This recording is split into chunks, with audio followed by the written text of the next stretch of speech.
looking for a reason to plan a night at the theater? The Cleveland Playhouse has just announced a new season packed with comedy classics, suspense, and beloved musicals. Let's send it over to David Greenberg in Studio B with more. Oh, it sounds great, David. Yeah, they've got a great slate. They did a very exciting when a new theater season is announced because it gives audiences something to look forward to all throughout the year. So joining us now with some details is the managing director, Rachel Fink. First off, thanks for being with us. Oh, of course. Happy to be here. So just to kind of summarize in the beginning, what is the Cleveland Playhouse?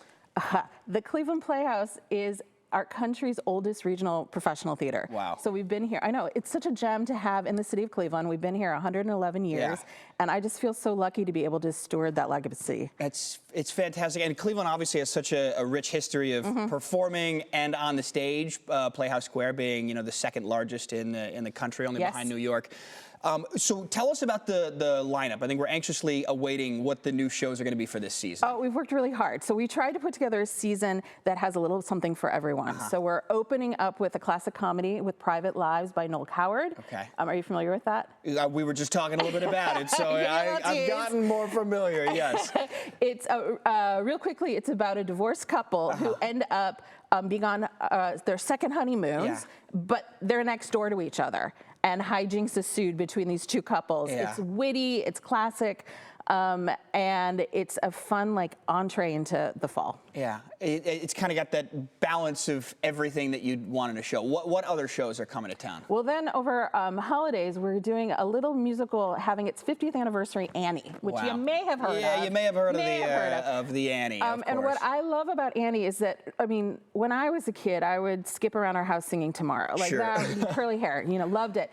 And so there's that piece of it that's like this iconic family musical, and yet it is also, there's a lot of depth to it. It is about the Great Depression, and it's about the country having a hard time and how one young girl's optimism really brings together community, and it's about how to find your family. Yeah. So there's a lot of depth to it, and we just thought it would be such a great thing to have at the holidays. Yeah, and it's such a popular one as well. You know, you hear Annie, the musical, and it gets people out to the theater as well. So I know there's a couple more. Can you go over those as well? Sure. You know, also familiar titles. Da Vinci Code is now a play.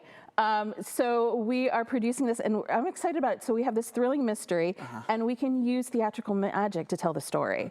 So lots of projections, lots of surprises. And something that folks already are familiar with and can see on stage. Absolutely. And then I know there's one more as well that's really kind of ties Cleveland together. Could talk about that. Yeah, as we were looking at our season, we really wanted to ground in what would be important to folks in Cleveland. And of course, like, we produce all of our plays here. We're made by Cleveland for Clevelanders. So the last musical is called Working, and it's based on a book from the 70s by Studs Terkel, who interviewed everyday people and what their daily lives were like. What's so special about this production is that we're going to be spending the year interviewing folks from all walks of life in Cleveland and inserting that into the original work. So the intent is that it's going to be a mirror on what we are in this community and celebrating our day-to-day life. And oh, by the way, music by James Taylor, Lin-Manuel Miranda, like folks that we've heard of. So it's really an elevated artistic moment, but it has a community undertone to it at the same time. Yeah, and if there's one thing Cleveland loves, it's Cleveland. It's Cleveland, no question. So how do you go about picking shows for an upcoming season? I assume it's a lot of hard work on your end leading up to it all. Well, first of all, we plan it all year. We have a very large team that we work with of both folks in production as well as in artistic.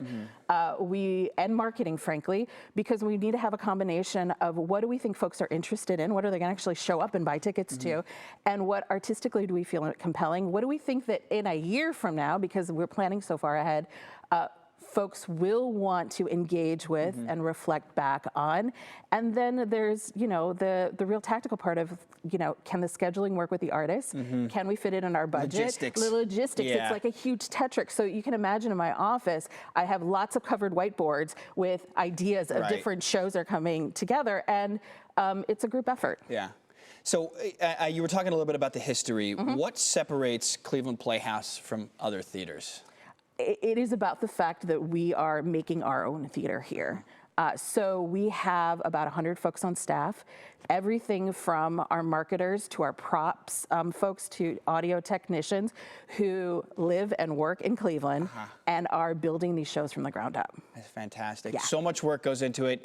When are the shows going to be coming here, real quick? We open our season at the end of October, but subscription tickets are on sale now. Yes. So you can go to our website, www.clevelandplayhouse.com, and single tickets will be on sale later on in July. Perfect. Rachel, thanks so much for joining us today, talking about this. A very exciting lineup coming to Cleveland Playhouse, Danita. I'm sure the theater lovers out here in Cleveland are going to be buying these up in droves, no doubt. Oh, yeah. Oh, going to Playhouse, hey, it is a treat for everyone. And they always have something for every member of the family. There's something for you. I love that. All right, thank you, Greenberg.